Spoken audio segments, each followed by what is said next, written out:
नमस्कार, अभिवादन स्वीकार कीजिए नीरज कुमार पांडे का।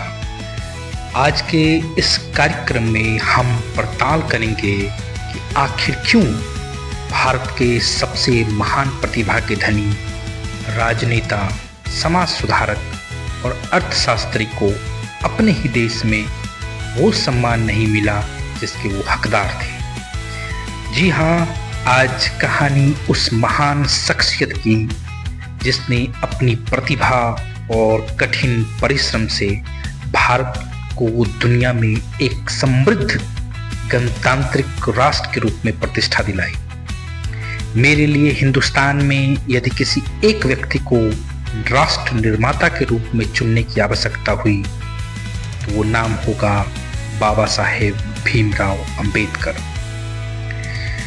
आज के इस एपिसोड में हम बात करेंगे उस विद्रोही अंबेडकर की जो एक समय पर दोहरी गुलामी से मुक्ति के लिए संघर्ष कर रहे थे। एक गुलामी अंग्रेजी सत्ता की थी तो दूसरी थी समाज में शूद्रों के प्रति किए जा रहे अमानवीय असमानता की। आज के इस वीडियो में हम अपनी कृतज्ञता व्यक्त करेंगे देश के उस सच्चे सपूत के लिए जिसे बचपन में इस समाज ने अपमान और तिरस्कार के अलावे कुछ भी नहीं दिया। उसके बावजूद भी देश के इस निष्ठावान सिपाही ने अपनी सारी क्षमताओं का उपयोग करके इस देश के संविधान की रचना की, इस देश को गणतंत्र का जामा पहनाया। अंबेडकर ने भारत के संविधान के माध्यम से एक ऐसे समाज की कल्पना की जिसमें सभी जाति और धर्म के लोगों को खुलकर जीवन जीने का मौका मिल सके।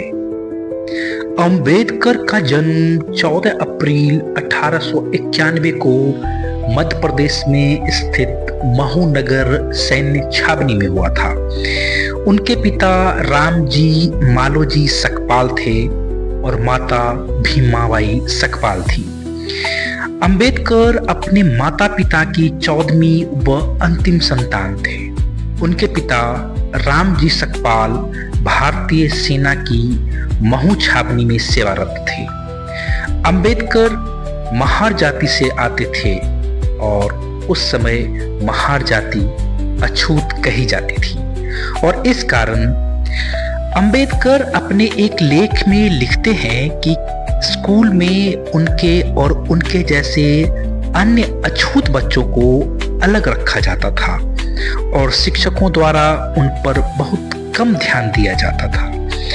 उन्हें कक्षा में दूसरे बच्चों के साथ बैठने की इजाजत नहीं थी। जब उन्हें पानी पीने की आवश्यकता होती थी तो उच्च जाति के किसी छात्र को ऊंचाई से पानी डालना पड़ता था क्योंकि पानी के बर्तन को छूने की अनुमति उन अछूत बच्चों को नहीं थी।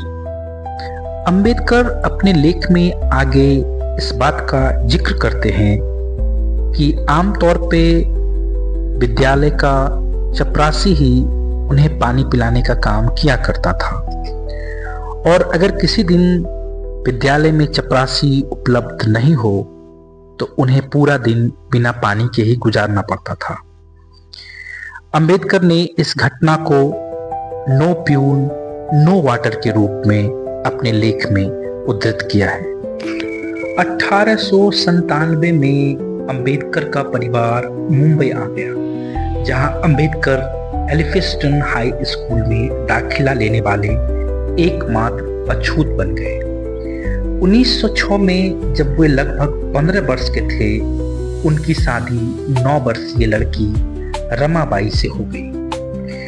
1907 में उन्होंने अपनी मैट्रिक परीक्षा पास की और अगले वर्ष उन्होंने एलिफिंस्टन कॉलेज में दाखिला ले लिया और उनके अनुसार ऐसा करने वाले वे अपनी महार जाति के पहले व्यक्ति थे।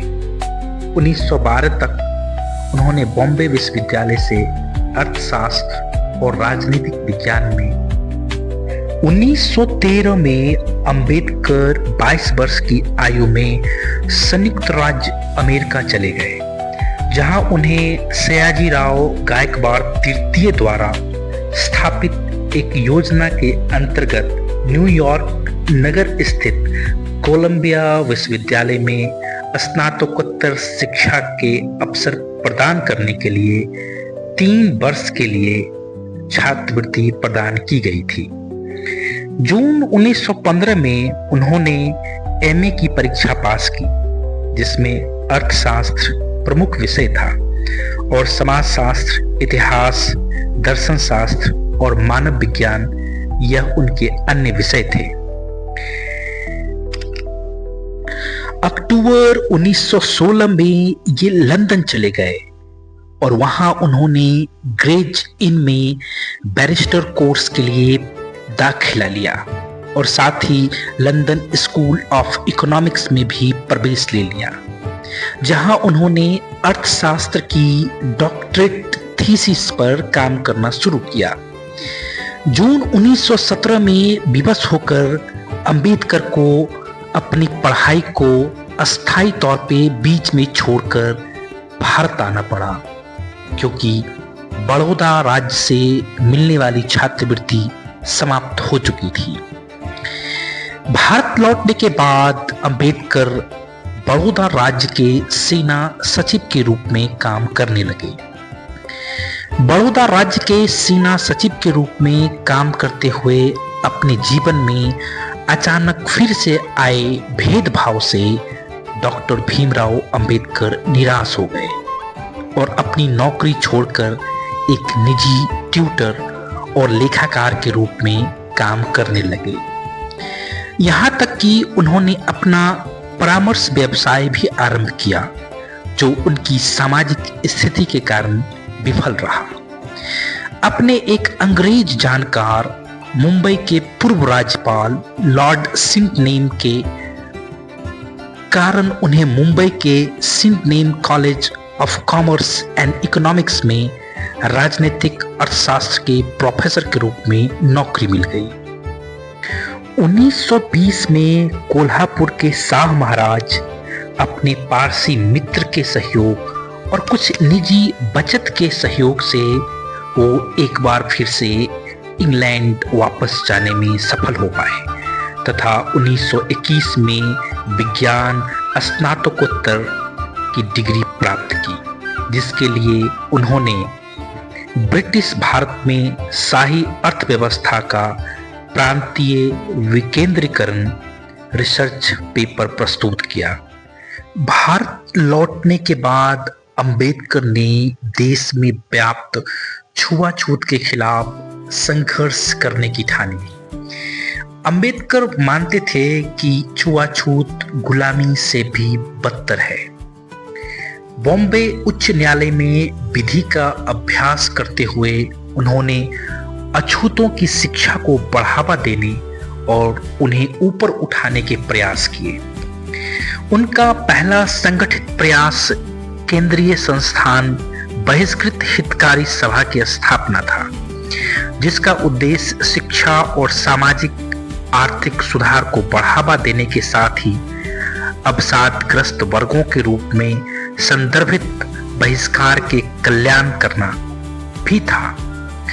दलित अधिकारों की रक्षा के लिए उन्होंने मूक नायक, बहिष्कृत भारत, समता, प्रबुद्ध भारत और जनता जैसी 5 पत्रिकाएं निकाली। सन 1927 तक डॉक्टर अंबेडकर ने छुआछूत के विरुद्ध एक व्यापक एवं सक्रिय आंदोलन आरंभ करने का निर्णय किया। उन्होंने सार्वजनिक आंदोलनों, सत्याग्रहों और जुलूसों के द्वारा पेयजल के सार्वजनिक संसाधन समाज के सभी वर्गों के लिए खुलवाने के साथ ही साथ उन्होंने अछूत को भी हिंदू मंदिरों में प्रवेश करने का अधिकार दिलाने के लिए संघर्ष किया।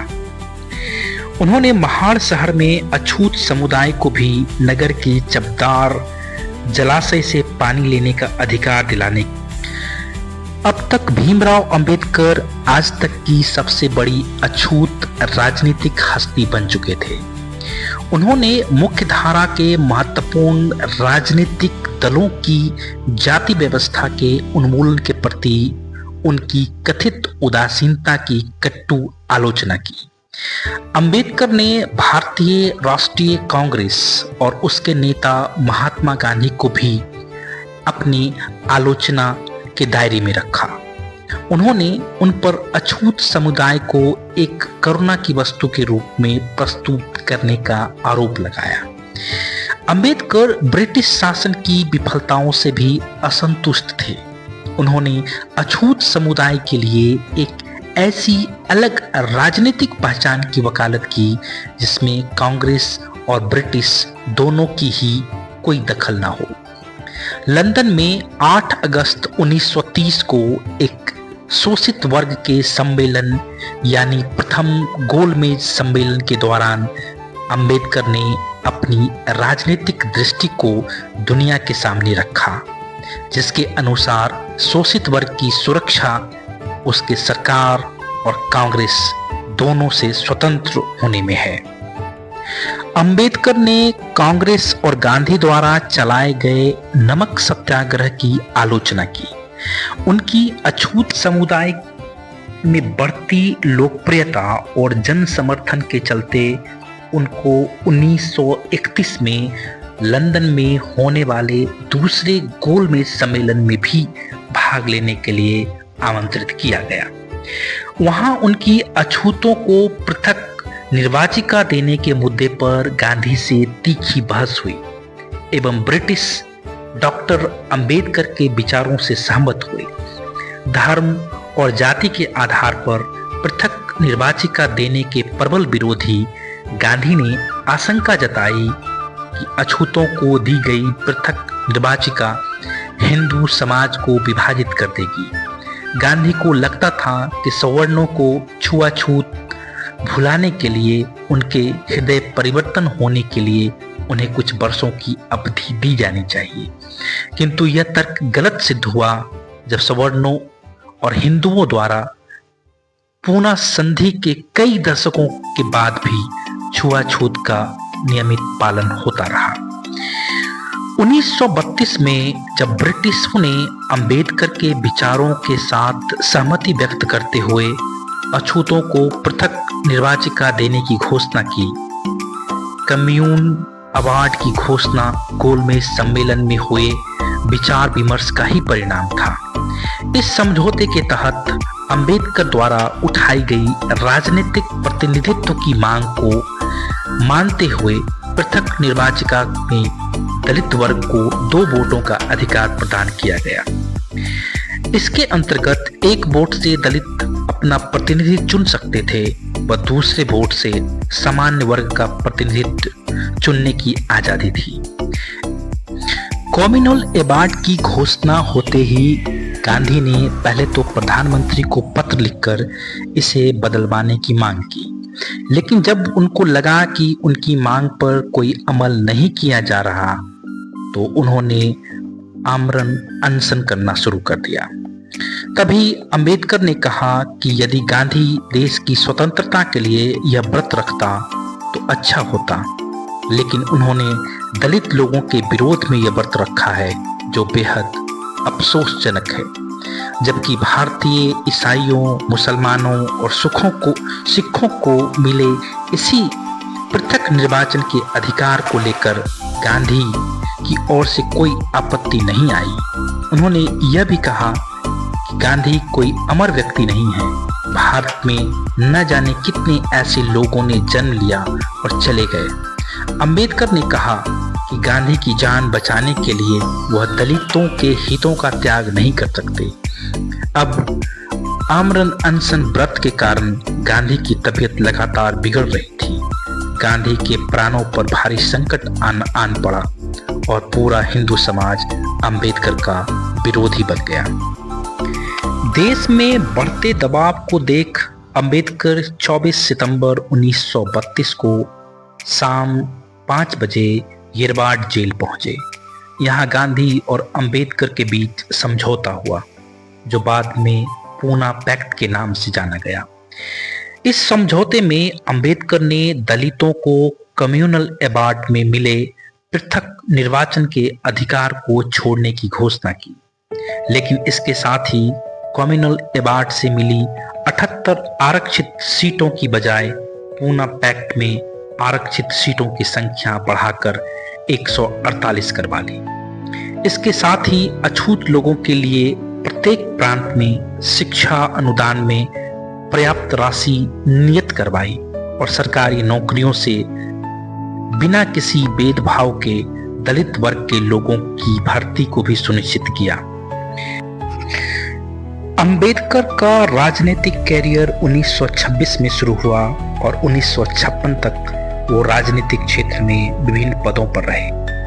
दिसंबर 1926 में बॉम्बे के गवर्नर ने उन्हें बॉम्बे विधान परिषद के सदस्य के रूप में नामित किया। उन्होंने अपने कर्तव्यों को गंभीरता से लिया और अक्सर आर्थिक मामलों पर भाषण दिया करते थे। वो 1936 तक बॉम्बे लेजिस्लेटिव काउंसिल के सदस्य थे। 13 अक्टूबर 1935 को अंबेडकर को सरकारी लॉ कॉलेज का प्रधानाचार्य नियुक्त किया गया था और इस पद पर उन्होंने 2 वर्षों तक कार्य किया। उन्होंने दिल्ली विश्वविद्यालय के रामजस कॉलेज के संस्थापक श्री राय केदारनाथ की मृत्यु के बाद इस कॉलेज के गवर्निंग बॉडी के अध्यक्ष के रूप में भी कार्य किया। अंबेडकर मुंबई में ही बस गए। उन्होंने यहाँ एक 3 मंजिला बड़े घर का निर्माण कराया जिसका नाम राजगृह था। इस घर में उन्होंने अपना एक निजी पुस्तकालय भी बनवाया जिसमें तकरीबन 50,000 पुस्तकें थीं। ऐसा माना जाता है कि उस समय यह दुनिया का सबसे बड़ा निजी पुस्तकालय था। इसी वर्ष 27 मई 1935 को उनकी पत्नी रमाबाई की एक लंबी बीमारी के बाद मृत्यु हो गई। 1936 में अंबेडकर ने स्वतंत्र लेबर पार्टी की स्थापना की जो 1937 में केंद्रीय विधानसभा चुनावों में 13 सीटें जीती। अंबेडकर को बॉम्बे विधानसभा के विधायक के रूप में चुना गया था। वह 1942 तक विधानसभा के सदस्य रहे और इस दौरान उन्होंने बॉम्बे विधानसभा में विपक्ष के नेता के रूप में कार्य किया। इसी वर्ष अंबेडकर ने 15 मई 1936 को अपनी पुस्तक एनिहिलेशन ऑफ कास्ट जाति प्रथा का विनाश प्रकाशित की जो उनके न्यूयॉर्क में लिखे एक शोध पत्र पर आधारित थी। इस पुस्तक में अंबेडकर ने हिंदू धार्मिक नेताओं और जाति व्यवस्था की जोरदार आलोचना की। उन्होंने अछूत समुदाय के लोगों को गांधी द्वारा रचित शब्द हरिजन पुकारने के कांग्रेस के फैसले की कड़ी निंदा की।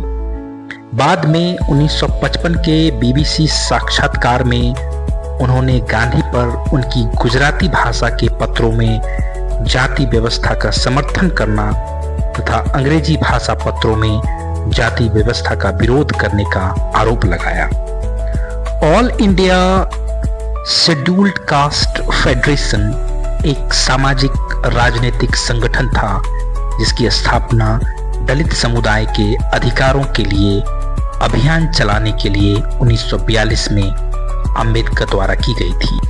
अंबेडकर ने भारत की आजादी की लड़ाई में भी सक्रिय रूप से हिस्सा लिया।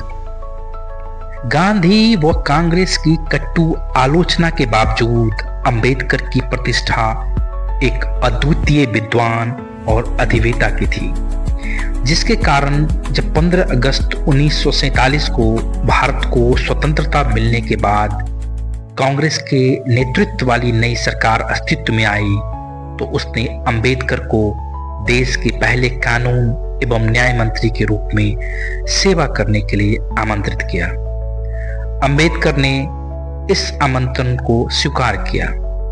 29 अगस्त 1947 को अंबेडकर को स्वतंत्र भारत के नए संविधान की रचना के लिए बनी संविधान की मसौदा समिति के अध्यक्ष पद पर नियुक्त किया गया। संविधान निर्माण के कार्य में अंबेडकर का शुरुआती बौद्ध संघ रीतियों और अन्य बौद्ध ग्रंथों का अध्ययन भी काम आया। अंबेडकर एक बुद्धिमान संविधान विशेषज्ञ थे। उन्होंने लगभग 60 देशों के संविधानों का अध्ययन किया था।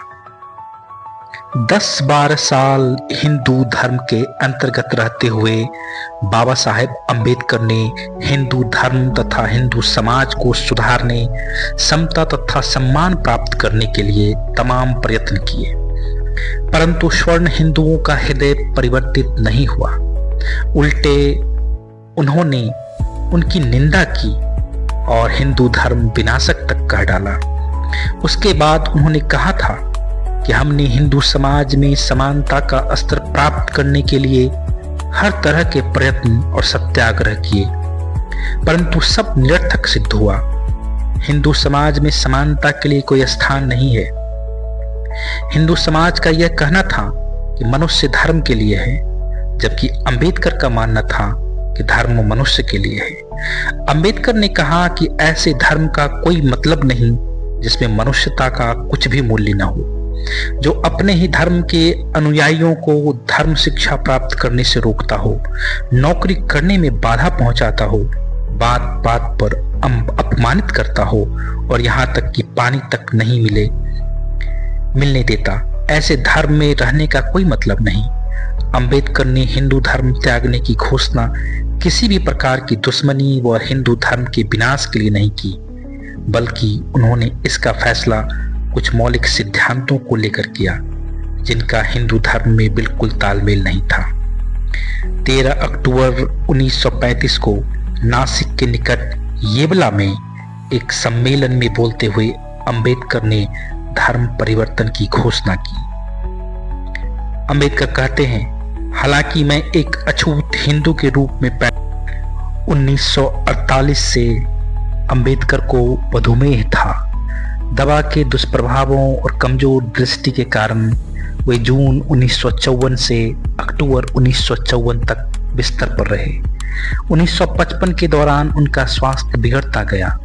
अपनी अंतिम पांडुलिपि the Buddha and his thumb को पूरा करने के 3 दिन बाद अंबेडकर का 6 दिसंबर 1956 को दिल्ली स्थित अपने घर में नींद में ही निधन हो गया।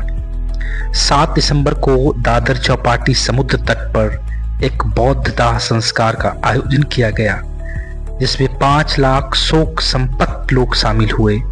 16 दिसंबर 1956 को एक धर्मांतरण कार्यक्रम आयोजित किया गया ताकि दाह संस्कार में शामिल होने वाले लोग भी उसी स्थान पर बौद्ध धर्म में परिवर्तित हो जाएं। अंबेडकर जैसे महामानव का हिंदू धर्म को त्याग देना कई प्रश्न खड़ा करता है। अंबेडकर के त्याग और देश के प्रति उनकी समर्पण भावना को सत सत नमन करता हूं। धन्यवाद। उम्मीद करता हूं आपको ये वीडियो पसंद आया होगा।